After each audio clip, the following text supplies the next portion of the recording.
Hi guys, it's me again. I haven't uploaded anything in about a year, in a bit. So I just wanted to do a quick update, basically of what you can expect um, after 15 months post surgery. Um, so basically, this is how the scar looks at the moment. So as you can see, it's pretty much healed up. There's It's almost invisible. These red marks are actually not from the scar. This is just some little rash or something that I've got. So as you can see, it's healed pretty nicely, and the pain is gone. Probably after a year or so, I went back and I started playing football. My angina is also gone, and after my 2 cardiologist appointments, where they did the stress test and the ECG, the cardiologist was happy with the results. He took me off one of the medications, so I'm only on 4 now. And yeah, overall, 15 months later, I'm pretty much back to normal physical condition. I'm able to do whatever sports I like. Fitness-wise, it's back to normal. It's a little bit of a setback with the medication because obviously you have your beta blocker, which decreases the heart activity, and you have your cholesterol statin, cholesterol medication, which also affects you a little bit, your muscles in your joints, and gives you a bit of pain.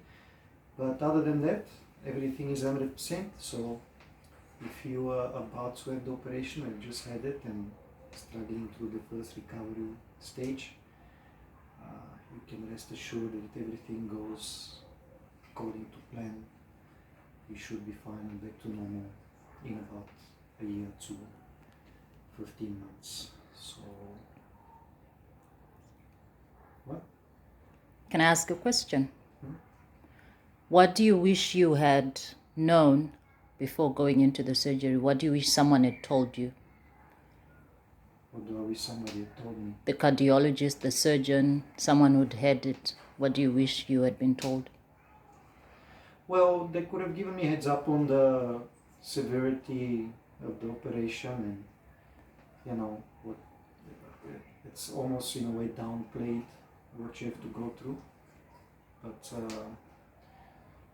when it comes to life and death, no matter what kind of pain you have to go through and discomfort, and it is very difficult in the first few months, I would still have gone through it. So even if they told me about this, how should I say, difficulty, I would have still gone through it, no questions asked, because I feel 1,000 times better than before the surgery. Especially at my age, where I still want to stay active and play sports. I wouldn't have been able to do it had I not had the operation. So I'm very glad that I did, even despite having to go through all the hardships in the first few months. So yeah, go for it, guys. If you are hesitant or whatever, it is not everybody makes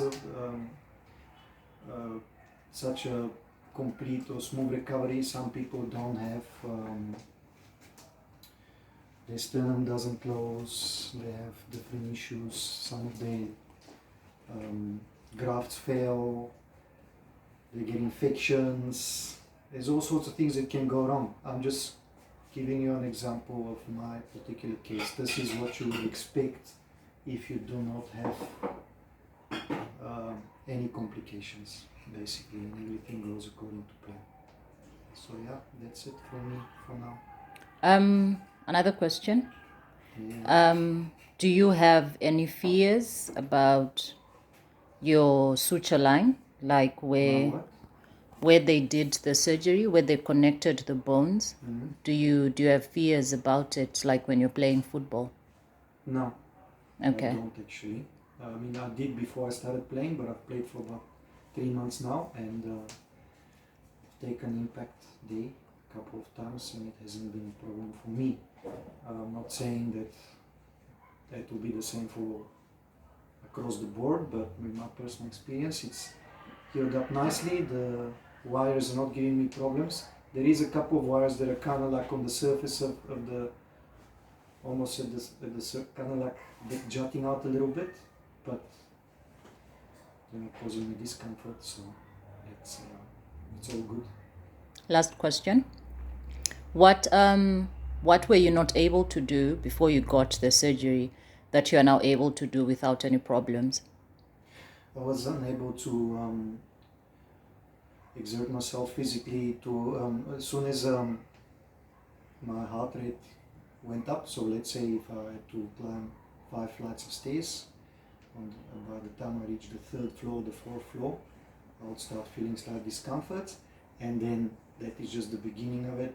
If I had to push further, then it could turn into a angina attack where you can't take a breath, you're out of breath, because your blood simply doesn't get through the arteries. So yeah, whenever I played, I was still playing sports because I love it. I played football, but it was very low intensity. I couldn't run for the whole match. It would have to be in bits and pieces and stop every now and then, and sometimes get dizzy, things like that, which largely don't happen. I will still get dizzy maybe sometimes now, but that's at an exertion level of 10 times more than before. So it's really like night and day from before. So it's a big improvement. Okay, I said last question, but this is the very last question. What have you learned about yourself during this recovery period, from the time you had surgery up to today? What lessons have you learned about yourself personally? Well, I don't know if it's a lesson about me personally, but I mean, I've learned, I've always kind of, obviously everybody knows that the body repairs itself, and it's pretty remarkable from the point where you're basically cut in half to recovering completely. After, while it's happening, it seems like a long time, but if you look at it in the greater scheme of things, it's only been 15 months and everything is back to normal. So it takes a little bit of mental strength to not, get into some sort of despair. Why is this happening to me? It's unfair and things like that, but I don't dwell on those things. It's best not to, I find. I see some people kind of let the surgery dictate their life afterwards. It would, if you have problems with recovery and complications, so of course then it will affect you more. But the best action for me was to just simply get on with the day-to-day life without focusing too much on the recovery. I mean, do the recovery, but do not just think about it constantly and do not dwell on it. And once you've recovered, kind of put it behind you and not think of yourself. I mean, a lot of people like to get tattoos and t-shirts and memorabilia of the whole thing. Personally, I think that it's best to just forget about it, forget you ever had it, if you recovered well, which I've been lucky to have, and just get on with your life. And then, of course, follow your diet instructions, take your medication. I'm not saying don't do that part, that is absolutely vital, so that you don't end up having to have the surgery again, or even dying from a heart attack, which is obviously what you're trying to prevent here. But don't dwell on it too much. Don't make it a psychological issue. You've been somehow, disabled by this whole thing. So yeah, that is what I took away from it. Well, just on a day-to-day basis, for me personally. That's how I deal with it.